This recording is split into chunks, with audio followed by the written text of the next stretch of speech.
Bonjour, dans cette vidéo, on va voir comment paramétrer et déployer des clients légers HP sous Windows Embedded 7 ou Windows IoT 10. Pour ça, on va utiliser un add-on qui s'appelle EasyShell et qui va remplacer en fait le bureau classique Windows par un mode kiosque. Donc on va avoir la possibilité de mettre un certain nombre de tuiles sur le bureau, donc tuiles applicatives avec des applications locales, des tuiles représentant des connexions type RDP, Citrix, VMware, et des tuiles qui vont correspondre à des sites web auxquels l'utilisateur va pouvoir se connecter.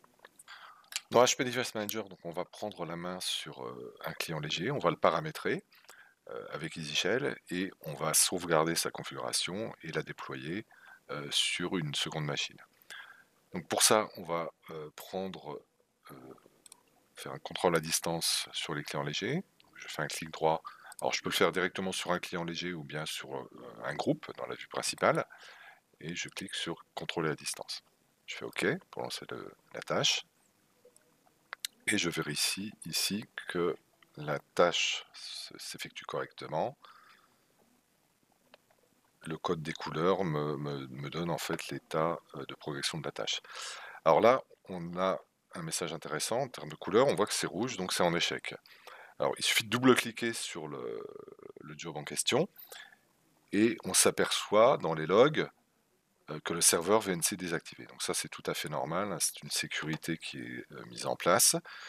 Pour faire du contrôle à distance, il faut activer au préalable le serveur VNC. Alors pour ça, on va créer un job qui va activer le VNC. Donc on va utiliser ce modèle de base, Apply Settings, qu'on va customiser. Donc je choisis ici paramètres VNC. Suivant, je veux activer, donc c'est parfait. Éventuellement, on peut mettre l'acceptation automatique qu'on va activer et un délai d'attente d'une seconde, par exemple. Voilà. Voilà, je fais terminer et à partir de là, je peux enregistrer sous forme d'une nouvelle tâche que je vais appeler activation VNC. Si je regarde ici, la nouvelle tâche est apparue et j'ai juste à prendre cette tâche et à faire un glisser-déposer, donc soit sur une machine, soit directement sur le groupe. Auquel cas, il va s'appliquer à toutes les machines du groupe. Donc je vais vérifier la progression du job. Donc couleur bleu clair qui indique le traitement en cours, et couleur vert qui indique que la tâche c'est bien terminée. Donc maintenant je vais pouvoir relancer une session à distance. Clic droit, contrôle à distance.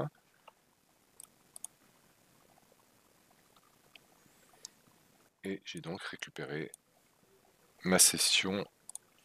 Alors le fond d'écran est noir, c'est normal, puisqu'on va en fait enlever tout ce qui est bitmap, fond d'écran, ainsi de suite, hein, pour fluidifier la partie contrôle à distance. Je vais donc sur cette machine aller dans le panneau de configuration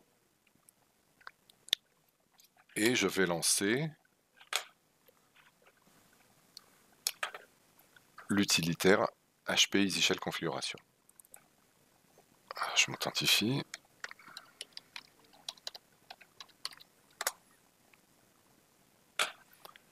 Alors en fait c'est une page unique avec un certain nombre de settings. La première chose à faire, donc, c'est d'activer ce mode kiosque.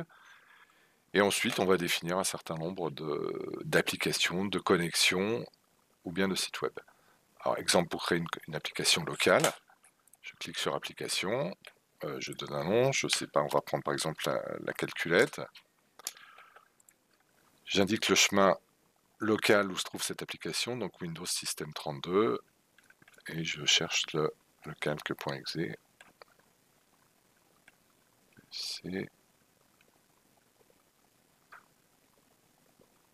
voilà.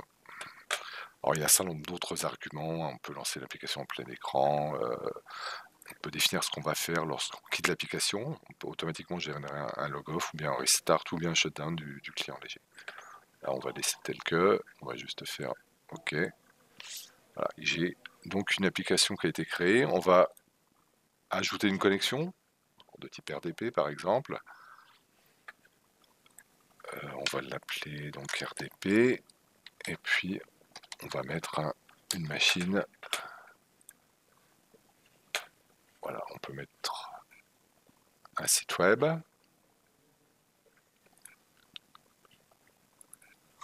On va mettre le site HP. On va l'appeler hp.com. On peut lui dire d'utiliser Internet Explorer ou bien un browser plus léger. On va rajouter un autre site. Je sais pas, on va mettre Google.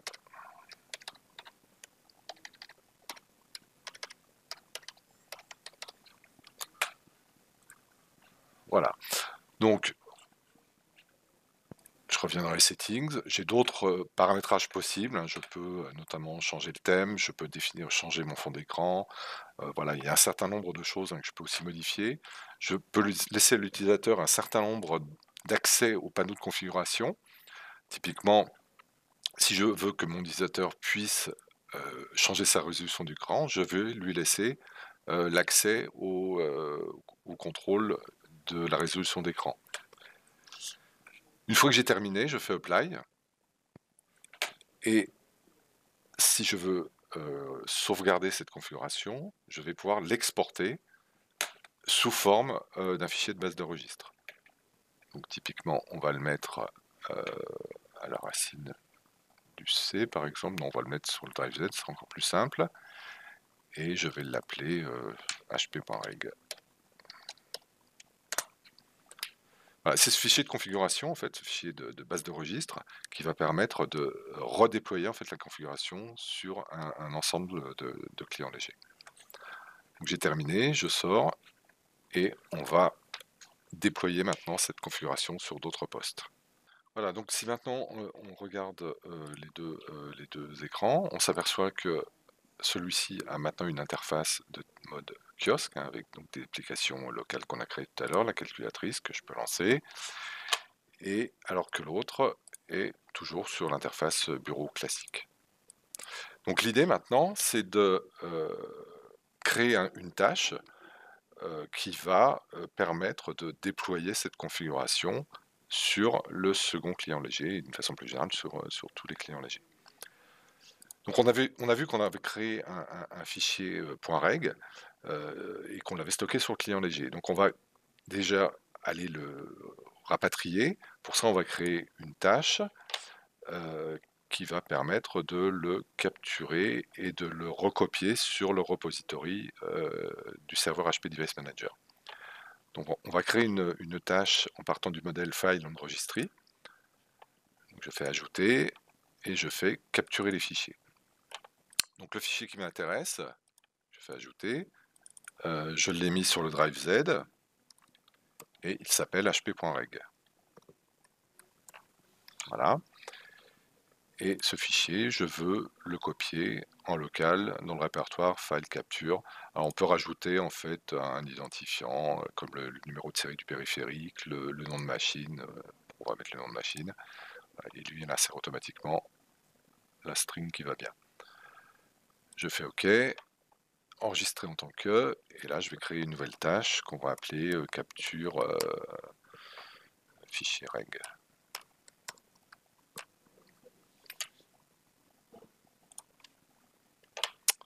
Voilà, j'ai ce nouveau job. Donc ce job, je vais l'appliquer au client léger sur lequel on a fait la configuration. Donc c'est celui qui se termine par 5H. Donc je prends le job et je viens le faire un glisser-déposer sur cette machine. Je le lance. Je vérifie que le job s'exécute bien. Et on va voir en local sur le serveur HP Device Manager. Donc on va aller dans le répertoire inetpub ftp route hpdm, repository, files, capture. Donc on voit qu'il a bien créé un répertoire avec le nom de la machine et on retrouve bien dedans le fameux fichier hp.reg.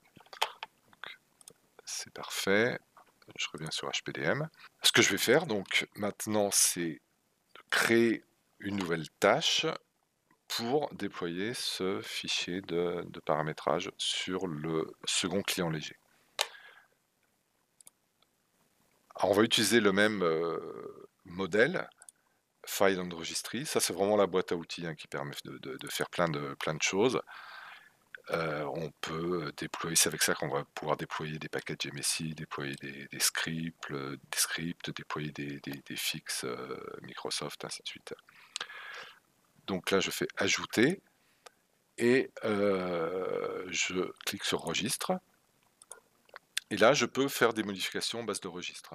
Donc, soit directement, ou plus simplement en important un fichier .reg. Donc c'est ce que je vais faire, je fais importer, et là je vais rechercher mon fichier qui se trouve dans l'arborescence qu'on vient de voir, inetpub, ftproot, hpdm, repository, c'est un peu compliqué, mais files, capture, le nom de la machine, et voilà, le fichier hp.reg.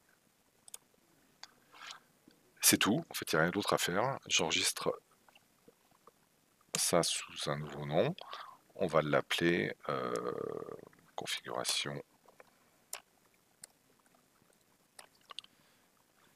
initiale.